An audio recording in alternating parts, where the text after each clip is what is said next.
ready to play? Welcome.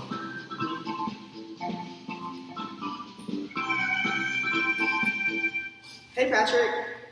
Hey, How's it going, man? it's going super great. I'm ready for our first session. Are you sure? Yeah, sure. I'm so excited. You said that last week. Yeah, I'm excited this week, too. You're excited this week too? Yeah. You for real this time? For real. All right, you know what? I got something exciting planned for you. What we got today, Pat? All right, man. We're going to kick it off with some basic push-ups. Just 30 push-ups, like one. All right, got it.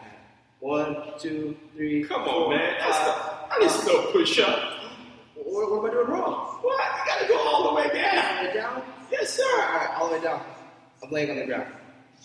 Come on. I said push up, not lay down.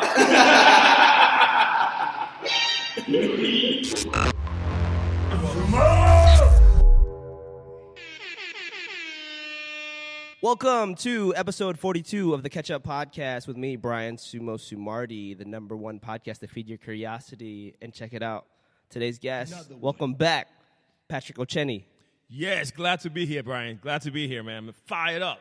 As always, he'll correct your push-up form and everything. Yo, you finally broke out. Broke out. You broke out of Gold's Gym. Yes, sir. Yes, sir. It was out of necessity. Out of necessity. Out of necessity, yes. I had to do it. It was time to grow. I love it. I want to hear this story. Like, I don't even know where do you start. Like, last time I talked to you, like, I have 2 kids. I don't know if I could just jump ship, and I find that so admiring. So, like, what happened between last podcast, what I did with you, and then now? Okay. I mean that's a good question. I mean, actually, last time we spoke, yeah, my second kid was still on his way. Right. All right. So he wasn't born yet. So it's been about 16 months. Yeah. Since we did that podcast. Right. All right. So what happened? That's a very good question. What happened was my mindset changed. Okay. My mindset changed, and then my vision changed. Right. So basically, it came down to this. Very simple. I said to myself, as my kids were getting older, right, and I needed more things, like not more things, but access to better things, right? Better education, okay? So I realized that, to give them better education, a better environment requires more. Side note of education, are they in, like, private school? No, they're not in private school, right? I mean, he's still very young. He's in, like, in pre-K or something like that, whatever. He's only 4 years old, right? Oh, Alexander's? Yeah, Alexander's 4 years old. Now he's 4 years old, right? Gotcha. But even with that, over time, expenses related to, schooling him, all right, increases over time. Right. And if you want to put him in better programs, the expenses go up, right? And as a parent, for parents who will listen out, they always want the best for your kids, right? So you don't want to have to choose a school because it is quote-unquote cheaper. You want to choose it based on the quality and say, okay, this school, I want my kid to be in it because I think it's the best for him. All right, not because, oh my gosh, it's going to save us some money. All right, and those were some things I had to be doing when I was over at the other commercial gym, Gold's, right? So after a while, I was like, the income was not matching up with my dream for my kids, right? So, all right, so in order for me to be able to support the kind of dreams I want for them, I had to change because my income was essentially capped, right? So then I also said to myself, well, if not now, when? Right? So if I never pursue this venture of doing this myself or venture on my own, when would I ever do it? Exactly. All right? And then also I looked at, okay, do I, at the end of my life, want to say, I wish I had tried? All right? So I looked at the worst case scenario. What's going to happen if I tried and quote unquote failed? Well, worst case scenario is I can still go back and train at another gym, right? Because I have this skill set, right? So another thing is, I looked at, okay, if I ever want to control my own destiny, I basically have to be writing the checks. Right? I have to be writing the checks. Otherwise, somebody else will be dictating how I behave, which is something I really, really hate, okay? So I have a business builder mindset, right? You're an engineer.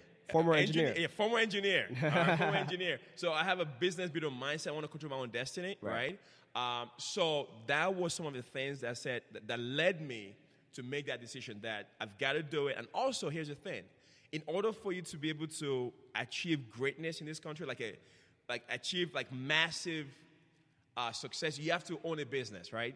Like your laws are written to support business owners, right? Right. As an employee, you don't get any tax benefits. Right. Nothing whatsoever, right? Yeah. So these were all motivating factors. That was like, okay, if I don't make this move now, the deck will be stacked against me. Right. Right? So, and then it just all culminated also into just being led by people that I thought were not as smart as me. So. Oh, okay. Wow. Yeah, I think one thing that I realized, I don't know if I asked before, was like who are the 5 close people that you associate with and how they affect you. Right. And I feel like you kind of reanalyzed that back then and kind of refigured that, or you figured it out on your own. Well, I mean, the people that I most associate with were never really people I was working with, right? Oh, okay. I looked at people outside my industry. Yeah. All right? So, like, I mean...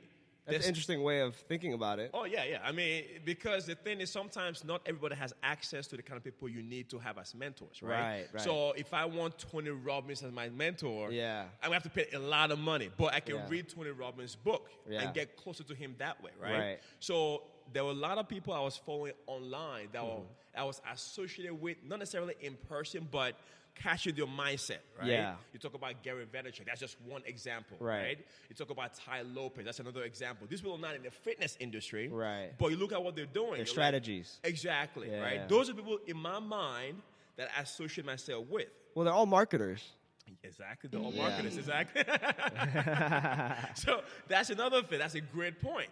In order for you to be successful in this field, you have to think not just as a personal trainer, you have to think as a marketer. Or the client as well.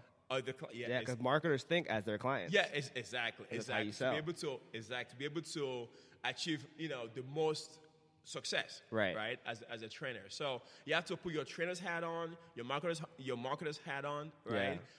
If you're trying to do something big, right? All right, and those are basically what happened. I was like, well, I'm looking at this thing. Like, okay, things should not happen the way I want it to happen. Yeah. Right? So, guess what? I got to roll out.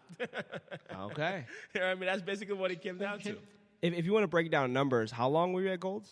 I was there 9 years, actually. 9 years. It was there 9 years. Hard to believe. That's all I did full time for 9 years. But then it wasn't all for waste because you've developed a lot of skills from Gold. That was your foundation. Absolutely. Now, in terms of developing the skills, it's not something that taught you, right? It's something, again...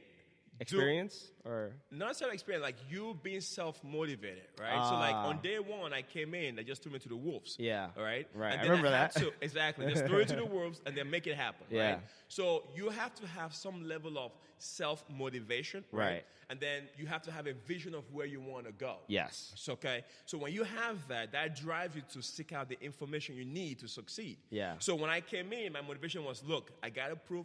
Remember from the last podcast, I got to prove people wrong. I can actually make money as a personal trainer. Right. This is not some like, what they used to call it, some like part-time thing you're doing over there. It's not a real job. It's not a side gig. It's a side gig, right. So I had to prove to people that I can make a full-time income as a personal trainer. Because remember, my degree is in electrical engineering. People are like, how come you're not an engineer? Right. Why are you wasting time as a personal trainer, right? I had to prove to my wife that I'll be able to take care of her, right? If we were to get married, I had to prove to her that I'm going to move out of my parents' basement into an apartment. We're not going to live there, right? Exactly. So all those are motivating factors. So when you come in with that kind of mindset and attitude, well, guess what? And you're thrown to the wolves, you're going to have to swim, right? You have to find a way to not drown and swim. Survive. And survive, right? So one of the things you learn real quickly is prospecting, okay? You've got to find the clients. Yeah. Right? So even though a commercial setting is one whereby members come in, they get membership, and then you have the opportunity to get clients from those, right? Yeah. It doesn't mean they'll always give you clients, right? So you have to figure out ways to talk to members to get them to be your clients. Can I pick your brain on that? Yeah, sure. Go ahead. What's your strategy or system on how you prospect?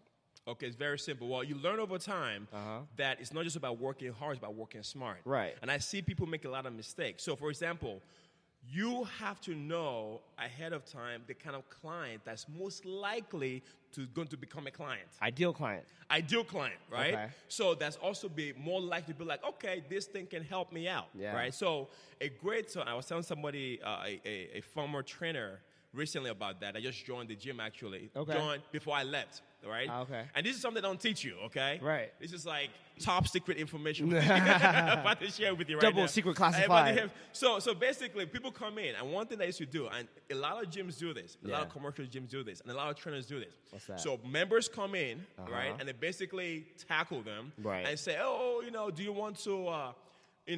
body fat analysis. Yeah, body fat analysis, stuff like that, Yeah. right? And they talk to every person that comes in. Right. Well, guess what? That is working hard, but not working smart. Yeah. You're not being strategic. They're playing a numbers game. Yes. So, of course, when you talk to 100 people, 1 or 2 say yes, right? So here's my approach. So let's say 100 people come in, right? They'll talk to all the men, all the women, whatever. Yeah. My approach is, I already know who's most likely is going to buy. Right. 100 people come in, I never talk to the men. Yeah. All right? Not because I don't think they don't need help, because they're less likely to buy personal training. Facts. Men in general don't ask for help. Ego. So, exactly. So, I know because I was a man, right? Yeah. So, the last time I checked.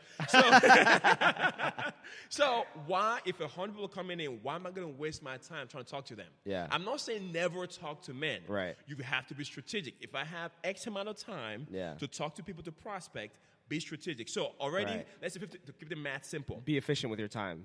Exactly. So to keep the math simple, let's say 100 people come in, right? Yeah. 50 men. Yeah. 50 women. I don't talk to men. I focus on the women. Right. Right.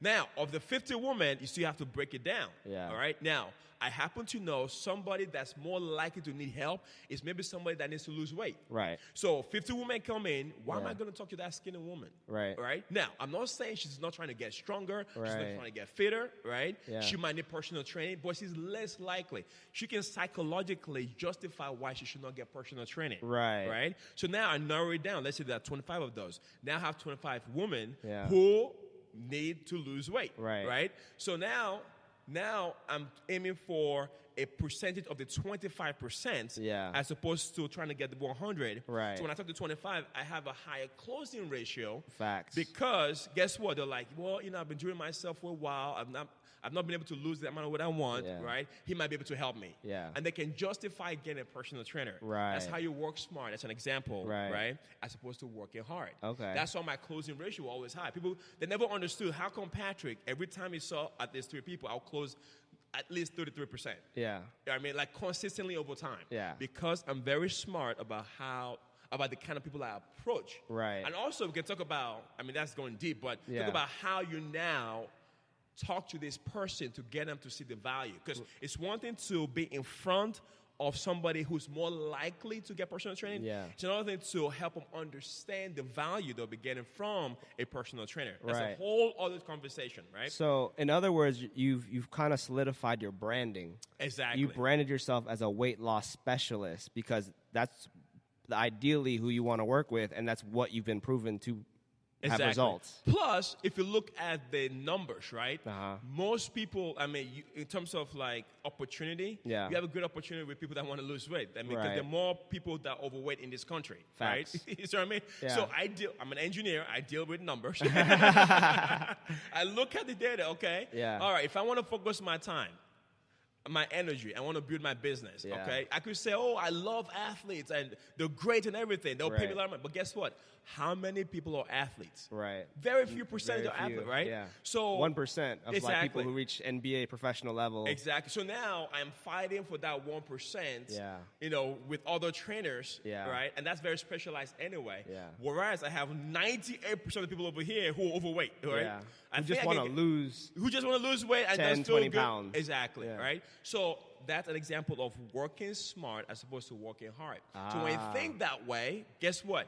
Now you're more likely to get somebody to sit in front of you and you quote unquote close them. Okay. Than the other way around. And I want to reference this to preface how you figured that out. Right. You had a financial goal. You understood your personal finances in order for I need to hit this amount of money monthly, which equals to my annual salary.